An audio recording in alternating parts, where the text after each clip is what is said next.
रणबीर कपूर साई पल्लवीच्या रामायण चित्रपटाचा टीझर प्रदर्शित। 2026च्या दिवाळीला येणार पहिला पार्ट तर 2027ला येणार दुसरा पार्ट। जेव्हा वरदान मोठा होईल आणि सर्व काही समजून घेऊ लागेल तेव्हा तो स्वतःचा धर्म निवडेल, विक्रांत मेसीने सांगितला त्याच्या मुलाचा धर्म। 20 वर्षांनी पंढरीच्या वारीत सहभागी झाली रिंकू राजगुरू। नऊवारी साडी, डोक्यावर तुळस घेऊन दिसली मराठमोळ्या रूपात।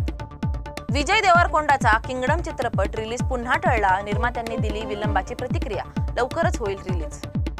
करण जोहरने रणबीर कपूरच्या रामायण फर्स्ट लुकचे कौतुक केले, अविश्वसनीय म्हणत टीझरवर व्यक्त केली भावना। वॉर 2च्या सिनॉप्सिसमध्ये ऋतिक रोशनचा नवा अवतार उलगडला। भारताचा सर्वात मोठा विलन म्हणून ओळख, भूमिकेची उत्सुकता वाढली। हेड्स ऑफ स्टेट चित्रपटात अभिनेत्री प्रियंका चोप्रा जॉन सीना आणि इद्रिस एल्बा यांच्यासोबत एकत्र काम करताना दिसली। तिच्या अभिनयाने आणि चांगल्या टायमिंगने हा चित्रपट विशेष बनला। प्रोजेक्ट हेल मेरी ट्रेलर रिलीज। रायन गोसलिंगचा इंटरस्टेलर प्रवास प्रेक्षकांना भावतोय।